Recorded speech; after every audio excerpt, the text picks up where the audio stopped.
Bonjour et bienvenue dans cette nouvelle vidéo. Je m'appelle Alban et aujourd'hui je vous présente Kanban EV, un jeu de Vital Lacerda dessiné de nouveau par Yann O'Toole, le binôme infernal. Donc ce jeu m'a été demandé par des abonnés dans certains commentaires. Donc si vous aussi vous voulez pouvoir participer à l'effort de guerre de cette chaîne, n'hésitez pas à vous abonner et à me dire en commentaire ce que vous appréciez, ce que vous appréciez moins et surtout les jeux que vous désirez voir dans la chaîne.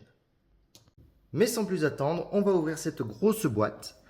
Donc le jeu n'est pas neuf, de nouveau j'ai fait pas mal de parties de celui-ci. Donc vous allez voir un jeu déjà mis en place dans sa boîte.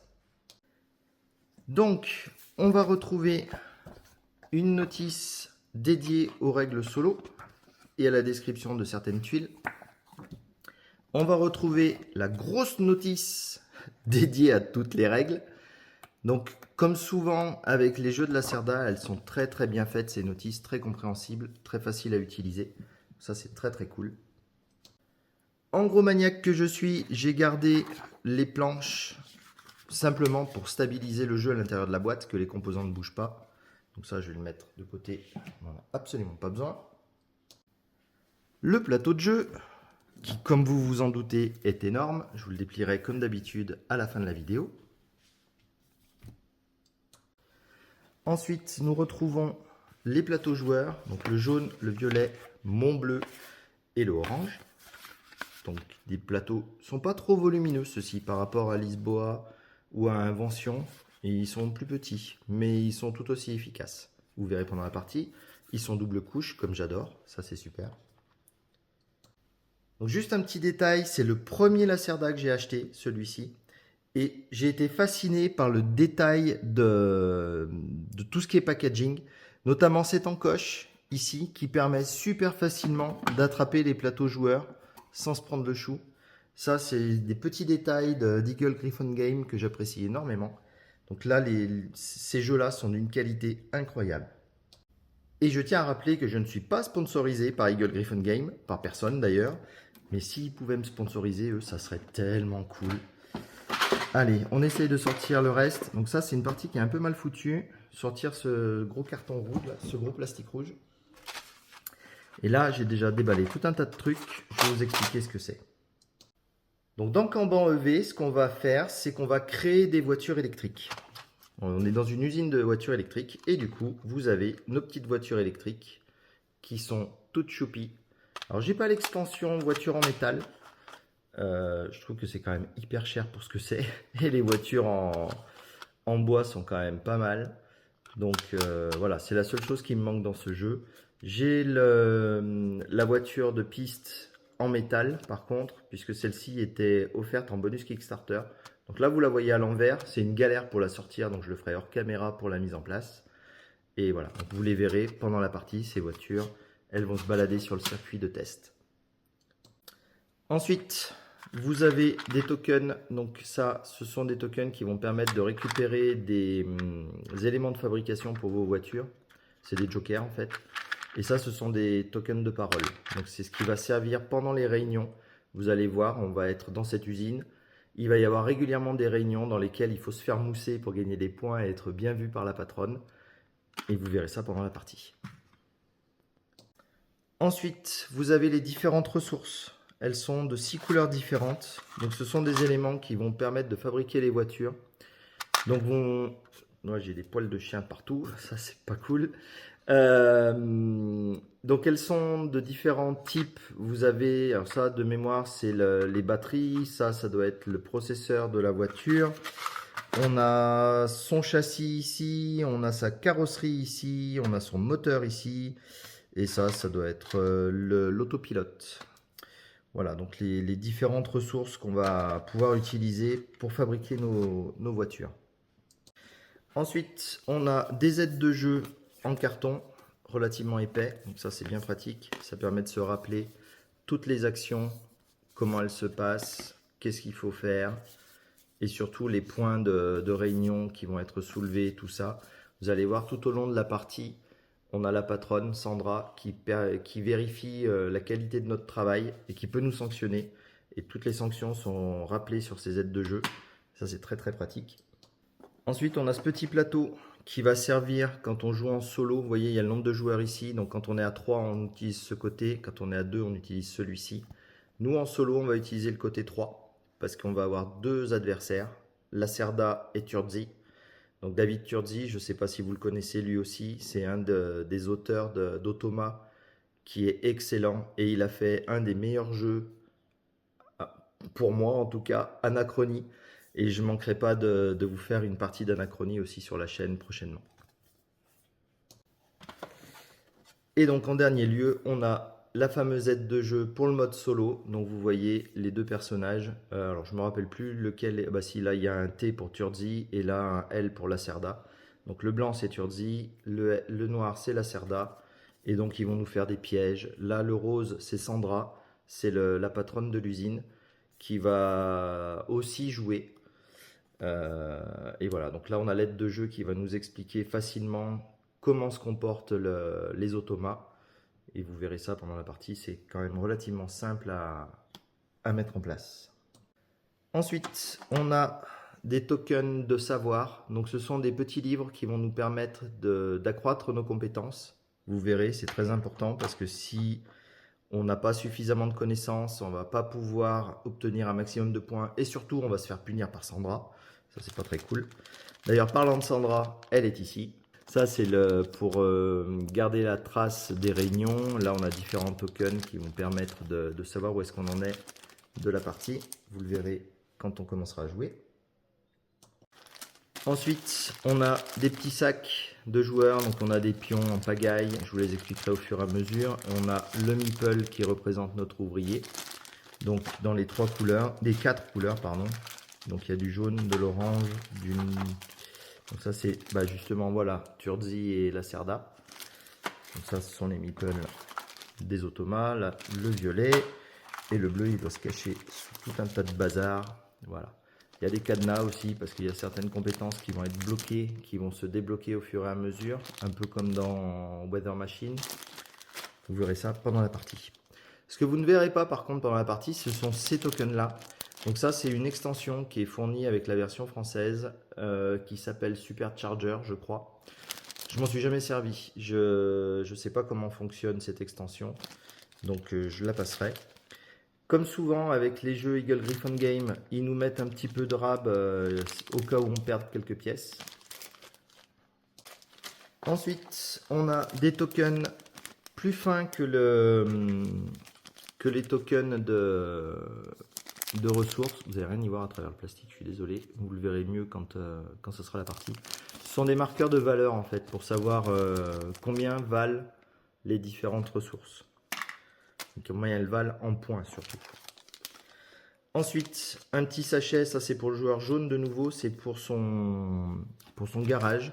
En fait, on va avoir des tuiles posées ici. Donc ce sont ces tuiles-ci. Et quand on va construire des véhicules, on va pouvoir ouvrir les garages et gagner les bonus. Donc on l'a pour le jaune, pour le orange, pour le violet et pour le bleu. Vous vous demandez certainement ce que c'est que tout ce paquet de cartes en vrac qui est sorti de son emplacement. Hop, je vais les récupérer toutes. Donc on a tout un tas de cartes. Donc ça, ce sont les cartes pour connaître les ressources qui vont être disponibles pendant une manche. Ça, ce sont les cartes de réunion pour savoir quels sont les objectifs à accomplir. Là, il y en a d'autres. Toujours des cartes de réunion. Ça, ce sont des cartes utilisées par l'automa pour savoir comment il va se comporter. Encore des cartes de réunion. Je pense que je les ai mis à l'écart parce que vous voyez, c'est pour le superchargeur. Et ça, ce sont des cartes que je n'ai jamais utilisées, qui sont aussi pour l'automa. C'est au cas où on le trouverait trop facile. On peut augmenter un peu la difficulté de l'automa avec ces cartes-ci. Honnêtement, j'ai jamais trouvé un Lacerda trop facile. Donc moi, les cartes qui compliquent le jeu, je m'en sers très rarement, voire absolument jamais. Ensuite, on a ces cartes-ci. Donc ces cartes-ci, c'est pour l'automa de nouveau. Et ça, ce sont les actions qu'il va réaliser. Donc vous voyez, ça fait pas mal d'icônes à connaître. Mais au final, c'est très très simple. L'iconographie est très bonne. Et vous verrez pendant la partie, ça se passe très très bien. Pour l'instant, je vais les ranger. Ensuite, on retrouve les petits plateaux de l'extension, donc le superchargeur, qui se rajoute sur le côté de nos plateaux joueurs. Donc une par joueur, bien sûr. Donc là, de nouveau, je ne vous expliquerai pas comment ça marche puisque je ne le sais pas. Et on a ce truc-là. Donc ça va dicter le comportement de Sandra, la chef d'usine. Donc le côté par défaut, c'est celui-ci qui est rouge, où elle sanctionne les ouvriers qui sont à la traîne. Et on peut jouer avec une Sandra gentille, c'est vachement pas drôle, où là, elle nous aide quand on est trop à la traîne. Mais donc par défaut, on joue avec ce mode-ci où elle sanctionne. Moi, je vais jouer avec ce mode-ci. Ensuite, je ne vais pas toutes les sortir, je vais juste vous en montrer une ou deux. Ce sont les tuiles de design de véhicules, donc les différentes voitures. Donc, ces tuiles vont être très importantes pendant la partie. C'est ce qui va nous permettre déjà de gagner des points parce qu'on va inventer des designs de voitures. Ça va aussi nous permettre de dépenser ces tuiles-ci pour tester nos prototypes. Donc voilà, indispensable d'être muni d'un bon paquet de ces cartes-ci, de ces tokens. Et du coup, on a également ici, je ne vais pas tous les sortir non plus parce qu'ils sont durs à attraper, c'est des tuiles pour le calcul des points de fin de partie. Donc en fait, on va avoir des objectifs différents d'une partie à une autre. Vous voyez, il y en a, si je vais essayer de tous les sortir, voilà, il y en a un bon paquet. Donc les parties peuvent être vachement variables avec des objectifs vraiment différents d'un coup à l'autre. Donc ça, il y a une rejouabilité de ce jeu là qui est énorme. Ça, c'est vraiment bien. Ensuite, à côté, de nouveau, ce sont des tuiles qui permettent de faire des scores en fonction de ce qui est indiqué dessus et de l'emplacement où elles vont se trouver. Ça, je vous l'expliquerai au fur et à mesure. Je vous montrerai peut-être tout à l'heure sur le plateau où est-ce qu'elles vont se trouver. Je ne vais pas les installer tout de suite, je le ferai lors de la mise en place, parce que la mise en place est un peu longue et un peu compliquée. Là, on a des tuiles pour gérer la demande des clients, en fait. S'ils veulent plutôt des petites voitures bleues, plutôt des plus grosses voitures grises, parce qu'en fait, chaque voiture, je ne vous l'ai pas expliqué, mais elles ont toutes un type de clientèle. On a la petite citadine en vert, on a la familiale en bleu, on a le prototype en noir, la voiture de sport en rouge et le SUV en gris. Donc en fonction de la demande de client, il faut s'orienter sur tel ou tel véhicule. Donc ça, ce sont des tuiles qui vont varier aussi pendant la partie. Les clients ne demandent pas toujours la même chose, bien sûr. Ici, ce sont encore des tuiles de fin de partie. Vous voyez, c'est pour l'extension. Donc, je ne les utilise pas. Ici, on a des tuiles de garage aussi. Alors, celle-ci, je vous avouerai que je suis un peu rouillé et elles ne me disent rien. Je ne sais plus où est-ce qu'on les place. Je vérifierai et je vous le dirai lors de la partie. Mais je pense que je ne m'en sers pas. Elles ne me disent rien. Et en plus, elles ne veulent pas retourner dans leur emplacement. Elles font rien qu'à m'embêter. Je les rangerai hors caméra. Ensuite, on a encore des tuiles ici. Donc ça, ce sont des tuiles qui vont nous rapporter des bonus. Quand on fait justement quand on améliore nos compétences, on va atteindre certains objectifs et du coup, on va gagner ces tuiles-ci qui vont nous permettre d'avancer plus vite en récupérant par exemple ici un bon d'échange pour une pièce qu'on n'aurait pas, ici un livre de compétences supplémentaires et ici un boost qui va nous permettre de jouer une action de plus pendant notre tour. Donc voilà, ça ce sont toutes les tuiles bonus qu'on va pouvoir se récupérer. Et je pense avoir fait le tour. Donc je vais faire un peu de place et je vous montre le plateau. Voilà donc le plateau déplié. Comme vous voyez, comme d'habitude, il est bien grand. Donc il y a plusieurs zones un peu partout. Donc là, ça va être la zone où on va pouvoir fabriquer les prototypes. Là, ça va être l'entrepôt où on va récupérer les pièces pour construire les prototypes.